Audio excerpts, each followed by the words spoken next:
Madame la députée de Hochelaga-Maisonneuve. Madame la députée, à vous la parole. Merci, Monsieur le Président.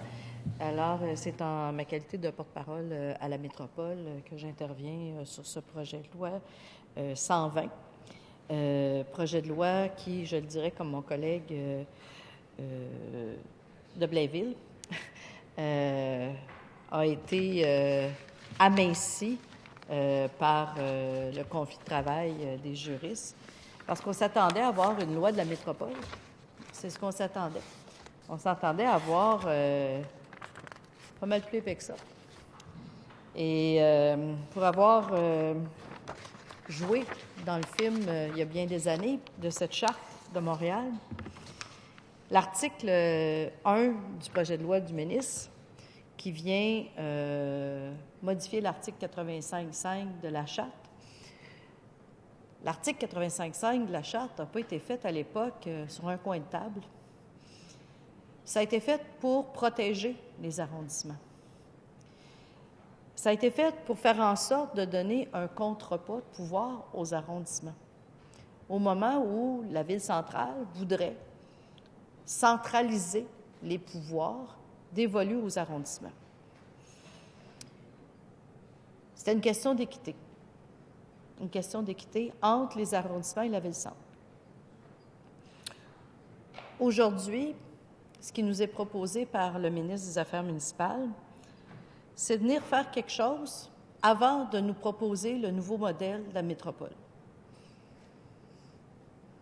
Concours de circonstances, j'ai de la misère à croire. Au moment où, dans une loi pour la capitale, on nous propose le modèle qui est l'article 85.5, en nous disant que c'est le bon modèle, bien, on vient faire le contraire à Montréal, on vient réduire le modèle. Et c'est là que je me questionne.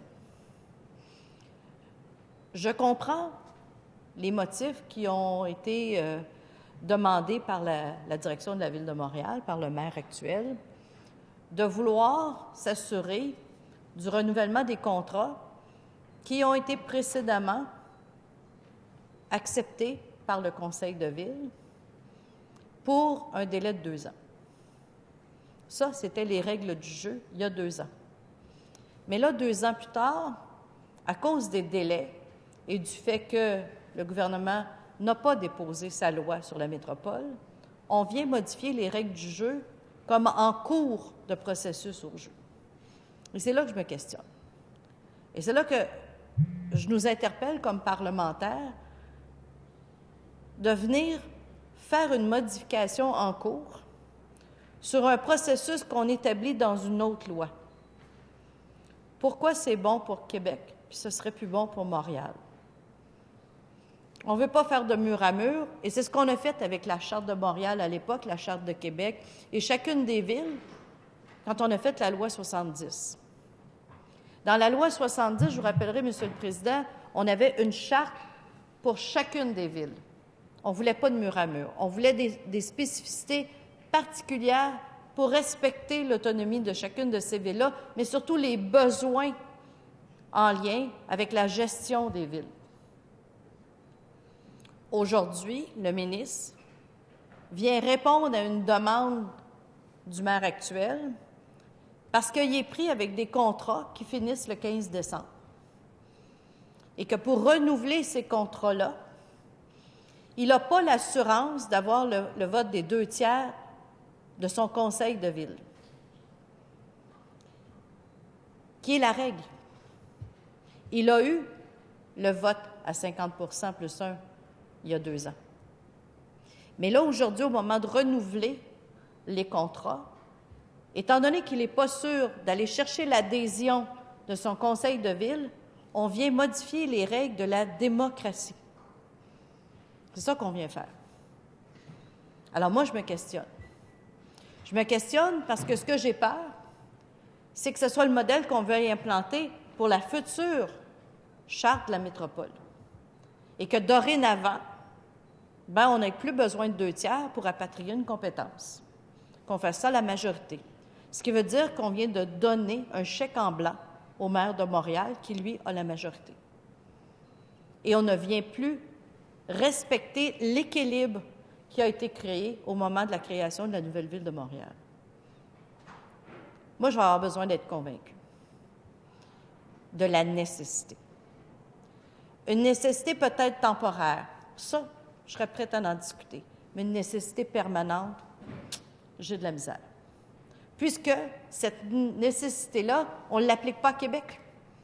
Au contraire, on vient installer exactement le même profil qui existe dans la Charte de Montréal actuelle, dans celle de Québec. Mais que là, pour une procédure temporaire, à cause d'une dynamique de contrat, on a besoin de modifier les règles du jeu. Si on a besoin de modifier les règles du jeu, bien qu'on l'introduise comme une mesure temporaire, mais pas comme une mesure permanente.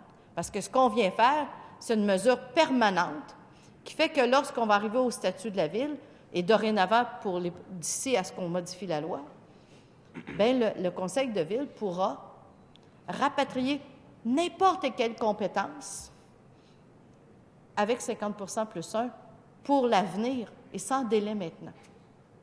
Et ça, c'est questionnable. C'est très questionnable. Et c'est surtout questionnable parce que, et mon collègue de Mercier en a parlé tout à l'heure, le test a été fait sur cette compétence. Le test a été fait dans le passé à Montréal et c'est justement ce qui s'était passé dans une décision qui a été prise, si je me rappelle bien, en 2015, où la Ville a adopté une politique de déneigement unique en 2015. Et c'est ce contrat-là qui vient échéance. Et est-ce qu'on a la garantie actuelle que le Conseil de Ville voterait à nouveau cette compétence, ce transfert de compétence unique? Probablement non, puisqu'on est obligé de venir modifier les paramètres avec lesquels cette décision-là a été prise il y a 2 ans. Parce qu'il y a 2 ans, Monsieur le Président, ils ont voté à 50 plus 1, de transférer la compétence à la Ville-Centre. Ils l'ont voté. Mais en sachant que dans 2 ans, il faudrait revenir avec un vote des 2/3 pour poursuivre ce transfert de compétences. Mais là, le ministre qui vient faire, c'est changer la règle du jeu en cours de chemin. Parce que le Conseil de Ville n'est pas capable, selon ce qu'on voit pourquoi on le fait, c'est parce qu'on pense que le Conseil de Ville ne sera pas capable. Il ne sera pas capable d'avoir le vote aux 2/3 qui est prévu actuellement par la loi. Donc, le vote qui a été pris en 2015 sur la base de la loi actuelle vient être modifié parce qu'on change les règles du jeu. Alors, pour moi, c'est un vice de démocratie là-dedans. Et moi, je veux absolument avoir la certitude qu'on est dans une mesure temporaire. De plus, Monsieur le Président, et là, il y a toutes sortes d'exemples qui sont donnés localement sur le fait que il y a des décisions qui ont été prises et pour lesquelles il y a eu des transferts de compétences en tant que tels, mais qu'un coût exercé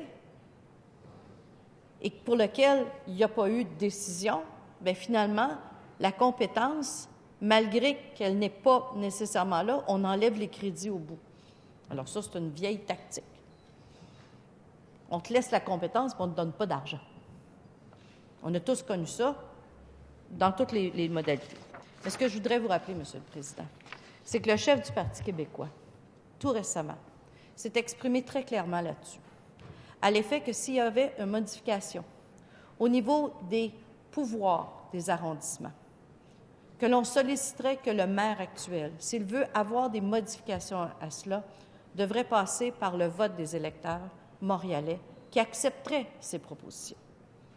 Alors, à l'heure actuelle, et les élections auront lieu en 2017, on le sait, au mois de novembre, à l'heure actuelle, ce qu'on nous demande ici en Chambre, c'est de modifier ce rapport de force entre les arrondissements et la Ville-Centre, à l'effet de dire que d'ici à ce qu'on ait une loi dans lequel on modifiera les rapports, bien, on va faire une modalité. Moi, Monsieur le Président, je pense que si le maire de Montréal souhaite avoir des modifications au pouvoir des arrondissements, mais je pense que la discussion devrait se faire à Montréal dans un premier temps, avec les citoyens montréalais, et lorsqu'il aura le mandat de la population, je pense que c'est là qu'on devrait ici accorder ce mandat-là au maire de Montréal. Merci, Monsieur le Président. Alors, je vous remercie.